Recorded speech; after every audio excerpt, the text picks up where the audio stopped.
Nosotros estamos en una zona semi-marginal de la agricultura, entonces tenemos que trabajar muchísimo en la sustentabilidad para mantener nuestro capital, que es la tierra. Como bien dice Joaquín, el gran capital del campo es la tierra, el suelo que pisamos. En otra época había una frase muy popular: en Argentina tirás una semilla y crece. No les quiero pinchar el globo, pero hay que ayudar mucho a esa semilla y a ese suelo. Por eso nació un programa de Syngenta y TNC que promueve la convivencia entre la producción y la conservación a través del cuidado del suelo y la biodiversidad.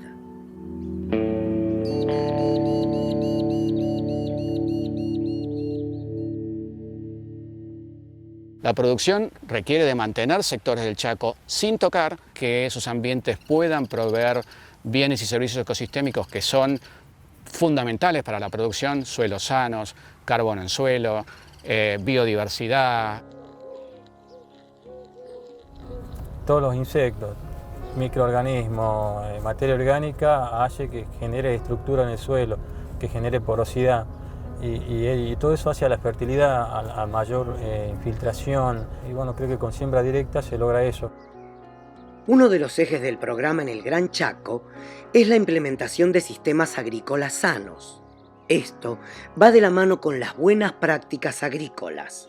Y una de las herramientas claves de las buenas prácticas es la rotación de los cultivos. La idea es rotar el suelo con distintas familias como para que exploren distintas partes del perfil y tomen distintos tipos de nutrientes. Hoy en día sí se respeta una rotación fija por tercios. Un año en el lote tenés garbanzo en invierno y maíz en verano.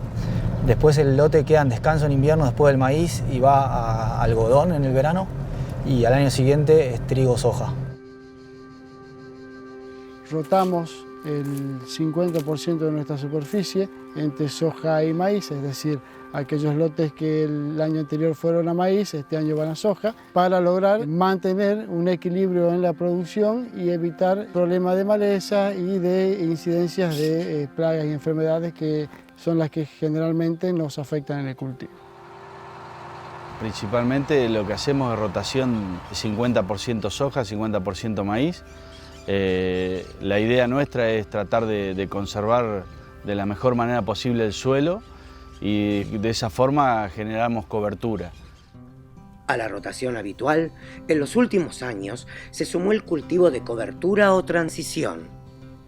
Acá al lado tenemos un lote de maíz, que es un maíz sembrado sobre una cobertura de vicia. La idea es hacer durante el invierno el cultivo de cobertura o de servicio, que también se llama, generando biomasa para conservar el suelo limpio de malezas, ¿sí? Aportar nutrientes, fundamentalmente nitrógeno, y el maíz lo va a aprovechar después, porque el maíz es altamente demandante de nitrógeno. Entonces hacemos la cobertura en invierno y a la siembra del maíz, que es en diciembre, enero, nuestra fecha de siembra, la vicia se entrega sola, es decir, se seca y sembramos encima. Otra de las herramientas importantes en la zona para proteger el suelo son las cortinas naturales de bosque.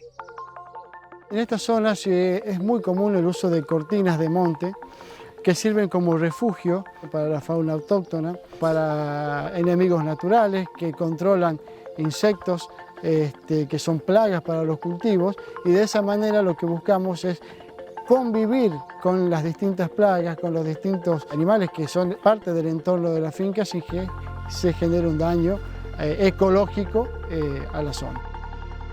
La cortina es el estado natural del suelo. Nosotros tratamos de cuidar y preservar lo más que se puede. Hay árboles de todo tipo, hay árboles muy viejos, hay árboles nuevos. Estas son solo algunas de las buenas prácticas que ya varios productores vienen haciendo, pero no son las únicas. También hay buenas prácticas en el manejo integrado de plagas y enfermedades, en dar lugar y proteger a los elementos del paisaje y, por supuesto, en el cuidado de las personas. La promoción de un trabajo justo y bien remunerado, la contratación de mano de obra local y la conexión del campo con las comunidades. Cada vez tenemos más desafíos y eso es lo más interesante. Siempre tenemos que tratar de mejorar en todo lo que hacemos. Y obviamente todo eso tiene que ir acompañado de sustentabilidad en el suelo porque si no, no vamos a poder seguir creciendo. Es cierto, el capital más importante del campo es el suelo, pero somos nosotros, las personas, quienes tenemos la responsabilidad y el orgullo de conservarlo.